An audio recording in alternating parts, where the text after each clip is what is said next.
uno emprende un camino y no sabe dónde lo termina, ¿verdad? Y yo creo que uno siempre está abierto a volar, yo creo que es algo importante.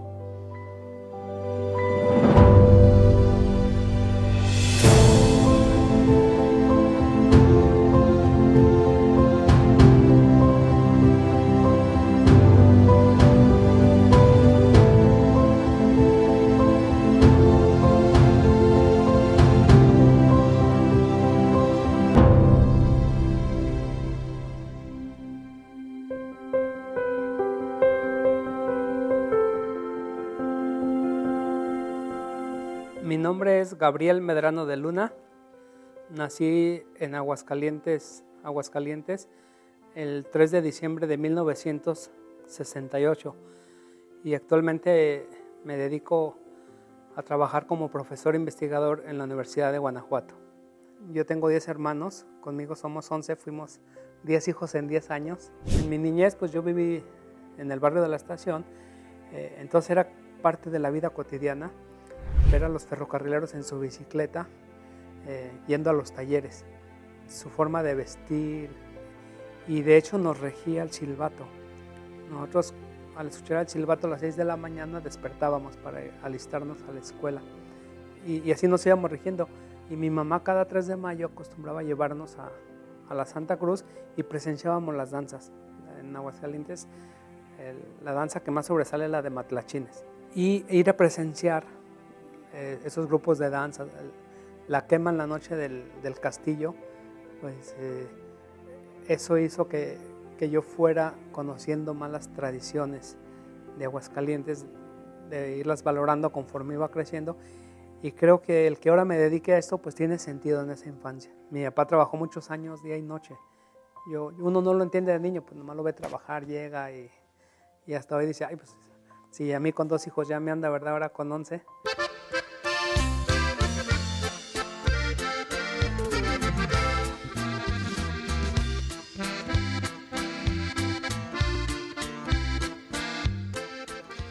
Yo no sabía de Don Mónico de Luna, escuchaba la canción del corrido de los Pérez, y una parte esencial es eso de fue Don Mónico de Luna el que la mecha prendió y a los primeros balazos el primero que corrió. Y ya cuando uno empieza al estudio de la música tradicional, de las narraciones, etc., me doy cuenta que Mónico era pariente, es decir, bueno, era Mónico de Luna, era de los Altos de Jalisco. Y entonces empiezo por preguntar a mi mamá, y me dice, sí, él era pariente era hermano del abuelo de mi mamá. Y ya indagando, tengo un tío segundo que se llama Roberto de Luna, él por suerte era ahijado de Don Mónico, y le visité y me contó la historia, la otra versión. Y ahí uno entiende muchos procesos sociales, culturales, sobre todo históricos, de esta zona, ¿no? Un tal Mónico de Luna fue quien la mecha prendió.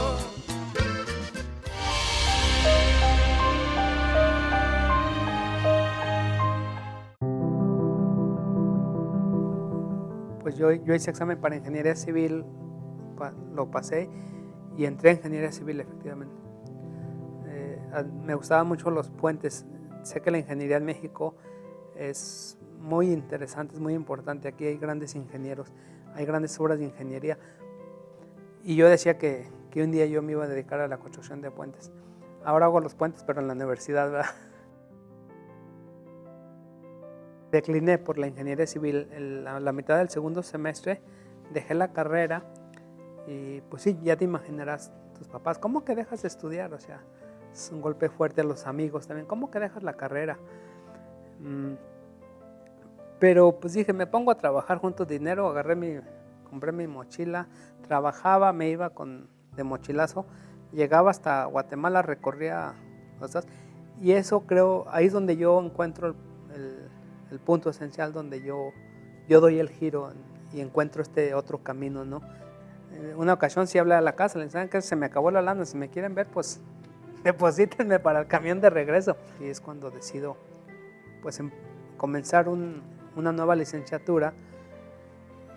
Yo de momento pensaba que sería la antropología, pero me tendría que ir a la Ciudad de México y no, yo quería estar en Aguascalientes. Y ahí fue la licenciatura en Sociología, la que me brindó como ese camino. Y una de las áreas pues es la sociología cultural. Cuando egresé pues faltaba un año para la convocatoria y me fui a Estados Unidos con una hermana, tenía hermanos. Trabajé con una antropóloga, con Elaine Unterberg, en una investigación con migrantes mexicanos. O sea, fui auxiliar de investigador, se puede decir. Y eso también fue marcando esto que refieres, ¿no? Ese gusto por ir conociendo más de cerca la cultura mexicana, la identidad. Y a mi regreso pues me aceptaron. El doctor Herón Pérez Martínez ya falleció y estoy muy agradecido con él, que me brindó todo un respaldo. Y ahí me dediqué ya, académicamente hablando, al estudio de las tradiciones, hasta la fecha en la Universidad de Guanajuato, ¿verdad?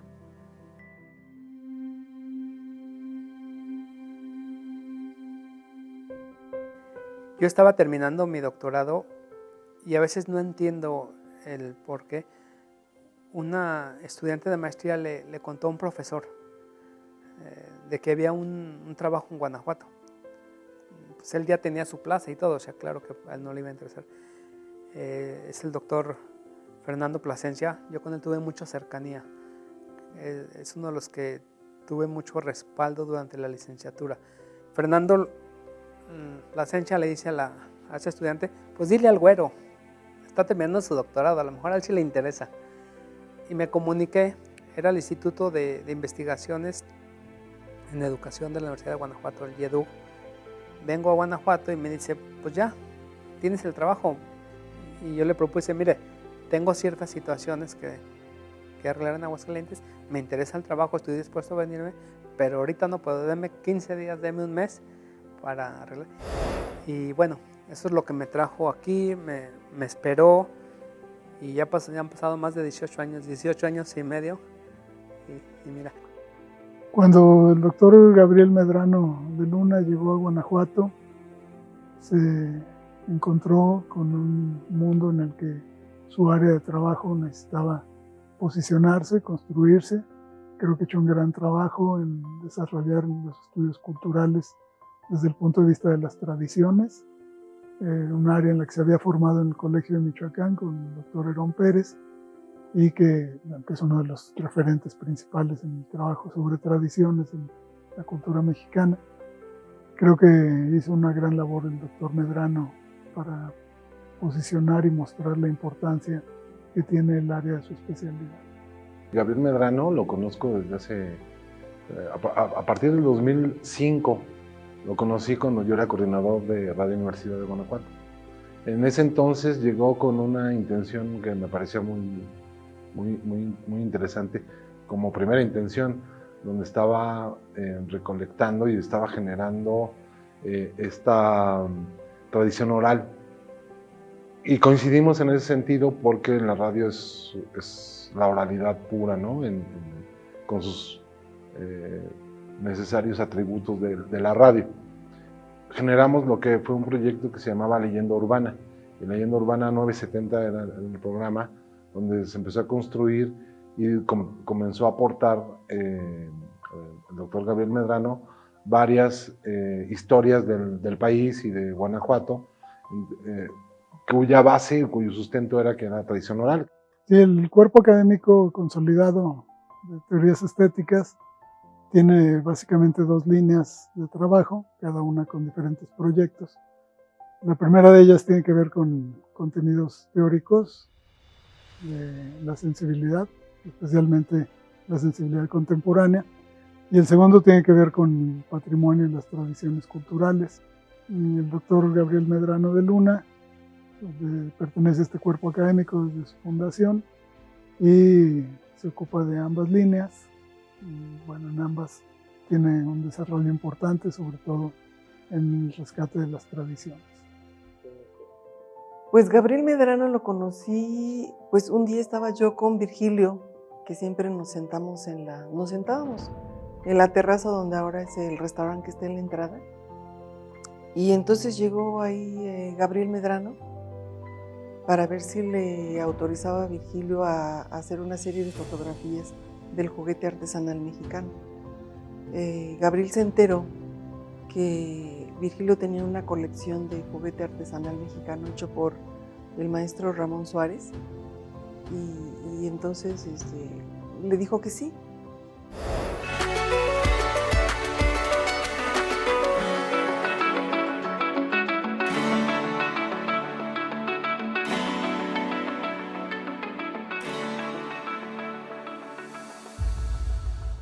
El juguete mexicano de hoja de lata ha estado desapareciendo por ingresar los plásticos y todos esos juguetes de mandos a distancia. Las investigaciones del doctor Medrano pues trascendieron en áreas de documentales que fueron muy importantes, donde la Universidad de Guanajuato soporta estos proyectos. En su momento la unidad de televisión estaba en extensión cultural, y donde apoyaron todo su proyecto, ¿no? Es decir, las salidas han sido siempre constantes en los medios y en los documentales. Se construyó otra aportación del juguete, ¿no? Con producciones con la Universidad de Guanajuato, y siguió él trabajando en este sentido, en la divulgación, tanto en la tradición oral y luego el juguete mexicano, ¿no? El juguete guanajuatense. Y bueno, es un experto en esa materia. Todo el respaldo, el cobijo institucional de la Universidad de Guanajuato, y por otro, el Estado, la ciudad del Estado, que en los temas que yo trabajo, pues me cayó como anillo al dedo. Hemos visto la importancia que tienen las historias, las leyendas para Guanajuato, en especial la ciudad, ¿no? La tradición popular, que en realidad tiene un origen folclórico, se ha ido desarrollando en todos los pueblos para distinguir sus formas de trabajo social, de relación social, de símbolos, de pasatiempos, y en todo esto había una identidad que ha sido puesta en riesgo. Y si bien desde el siglo XIX los estudios sobre el folclore son muy consistentes, iniciando en Europa y continuando luego en la sociología norteamericana y latinoamericana, vemos que hay una dificultad social para mantener la identidad. Este tipo de proyectos no nada más impacta en los estudiantes, impacta en la sociedad, porque bueno, en primera hay una difusión de la cultura, en segunda pues se dan a conocer objetos, procesos, formas de trabajar pues muchas veces nuevas para la sociedad, como una forma de registro y también como una obra de arte. Entonces, este tipo de proyectos impactan tanto socialmente en difusión de la cultura como en formas de ver los objetos y las actividades. ¿Cuál es el reto? Pues hacerles ver que desde su disciplina pueden adentrarse al estudio, a la preservación de alguna de las manifestaciones culturales o tradiciones. Como artistas visuales o como aspirantes siempre tendemos a irnos hacia lo que nos enseñan que debemos de ir, ¿no? Como a las cosas más modernas, contemporáneas, en cómo el escenario local puede irse expandiendo, pero a lo mejor de una forma mucho más,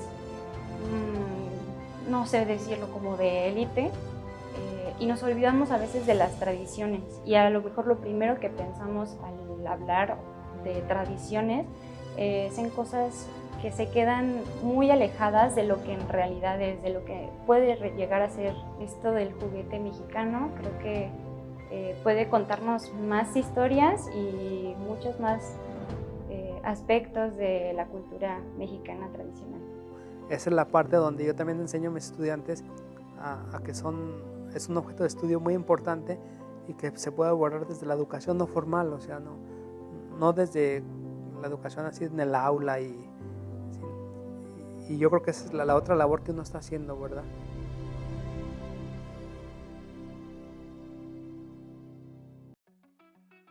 Yo al acercarme a muchos personajes, artesanos, danzantes, músicos, narradores, he visto ese deseo para que en su familia sigan preservando esas tradiciones, esos oficios.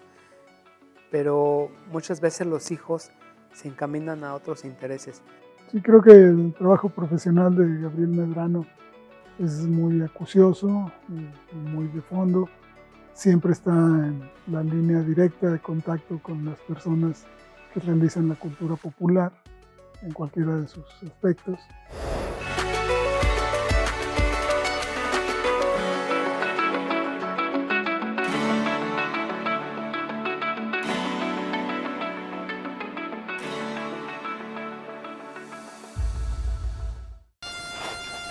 Niños y niñas, vengan a ver los juguetes que le estamos presentando el día de hoy aquí en este taller de Don Chinda. Traigan a sus papás para que conozcan los juguetes que se trabajan aquí en Santa Cruz de Juventino Rosas. Los invito a todos a conocer el arte popular mexicano, el arte popular santacrucense, el arte popular de Guanajuato. La artesanía no hace rico, pero no deja morir de hambre. Cada juguete de estos tiene una historia. Cada juguete de estos encierra una historia, una leyenda. Hoy traigo a colación a Chinda porque con él me acerqué mucho, hicimos el libro, fueron más de 14 años de compartir.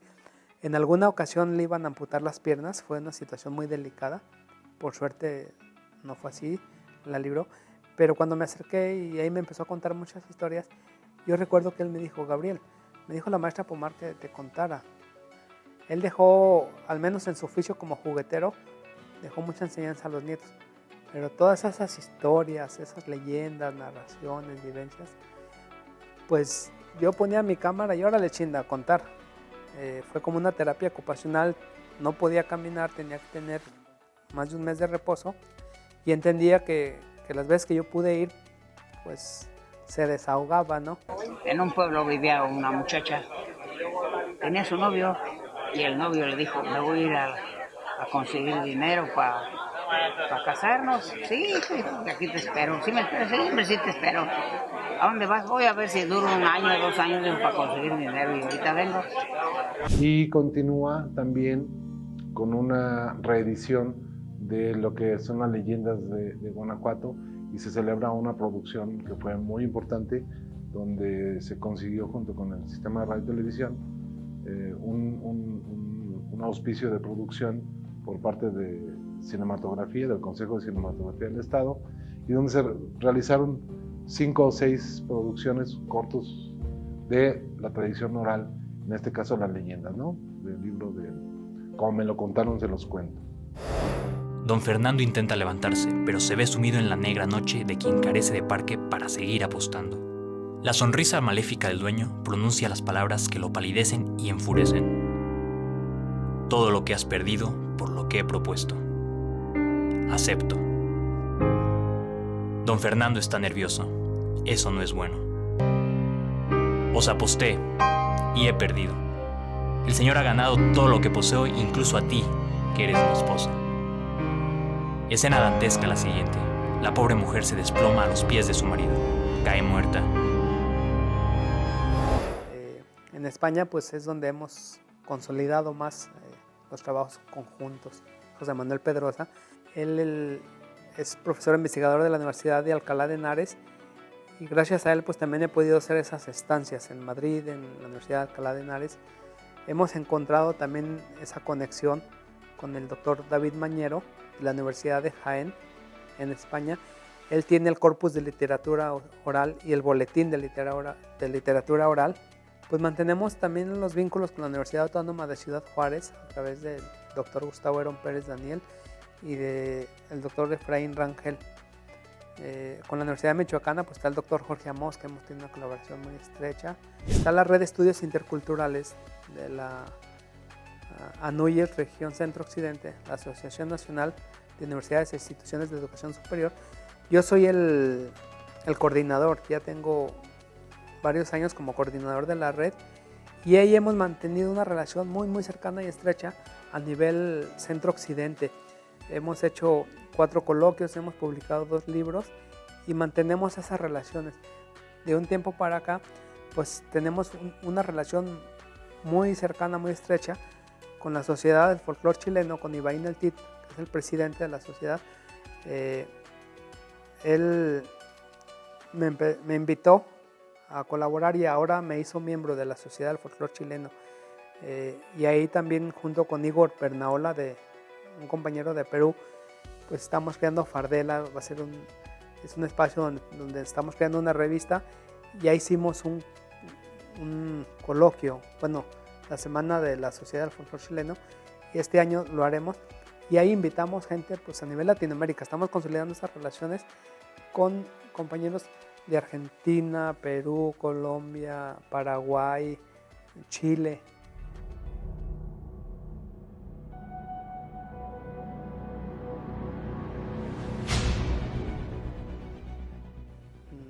Yo soy de Aguascalientes, ahora digo que soy hidroguanajuatense, llevo 18 años, pero he aprendido a valorar y apasionarme de las manifestaciones sociales, culturales, de las tradiciones, las costumbres de Guanajuato. Cuando empecé yo a trabajar con él con la parte del juguete, ni siquiera los quería tocar, ¿no? Eran así como unos objetos sagrados, y entonces él me decía que el juguete estaba hecho para jugarlo realmente, y entonces me brindó esa confianza de manipular, de mover el juguete. Entonces yo creo que es uno de los atributos que tiene el doctor Medrano, esa confianza que le da a uno, esa amistad que le brinda. Tiene un desarrollo muy importante, es muy reconocido tanto en el país como en el extranjero, porque ha hecho diferentes estudios, investigaciones, ha formado estudiantes, ha incorporado jóvenes a este tipo de trabajo académico. Es una parte muy importante de nuestra historia como personas, también como comunidad, como ciudad, y es también importante tomarlo desde esta parte de la investigación.